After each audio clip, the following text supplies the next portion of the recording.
तुर्की सफरचंदांवर बहिष्कार घालणाऱ्या पुण्यातील व्यापाऱ्यांना आता थेट पाकिस्तानातून धमकीचे फोन येऊ लागलेत।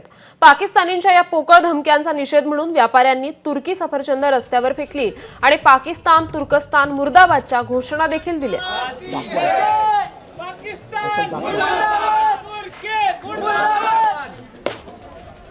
पाकिस्तानमधून धमकीचा फोन आलेला आहे। ते व्यापारी सध्या माझ्या सोबत आहे ज्यांना हे धमकीचा फोन आलेला होता।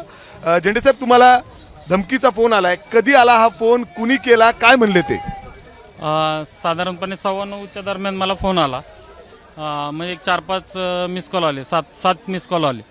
तर मी कामाच्या गडबडीत असल्यामुळे तो उचलला नाही। मग त्यांनी व्हॉइस रेकॉर्डिंग पाठवलं मला आणि त्यांनी देशाबद्दल आणि बाकी याच्याबद्दल सगळ्यांनी हे केलं। आणि त्या रेकॉर्डिंगमध्ये असं होतं की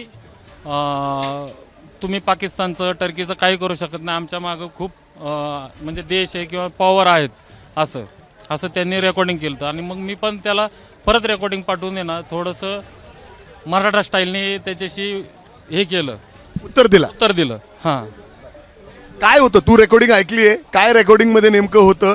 म्हणजे थोडंसं भीती आहे का या सगळ्या व्यापाऱ्यांमध्ये यामुळं, धमकीमुळं? नाही, तसं काही नाही आहे, पण त्याच्यात फक्त असं भारताला बोलले होते आणि थोडं घाणघाण पण बोलले होते। असं थोडे धमकीचे कॉल होते आणि थोडी शिवीगाळ त्यांनी केली होती, थोडी आमच्याकडनं पण केली, कारण का थोडं प्रत्युत्तर द्यायला पाहिजे म्हणून आम्ही पण केली।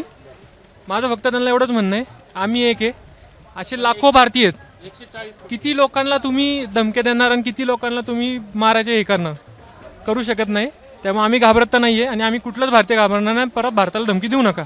पंतप्रधान पुढे खंबीरपणे उभा आहे, त्यांच्या मागे 140 कोटी जनता पण तिथे एवढीच खंबीरपणे उभी राहील आणि तेवढ्याच ताकदीने त्या जे काय कोण धमकी देणारे आहेत किंवा टर्की किंवा अजून कुठले देश असतील, अझरबैजान वगैरे कुठले देश असतील, त्यांनी एवढंच लक्षात ठेवावं की 140 मावळे शिवाजी महाराजांचे पंतप्रधान मोदी साहेबांच्या मागं आहेत।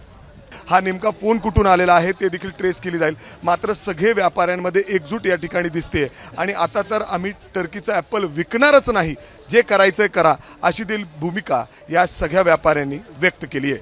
कॅमेरामॅन राजेश बिडकर, मी मिकी घई, एबीपी माझा, पुणे। एबीपी माझा, उघडा डोळे बघा नीट।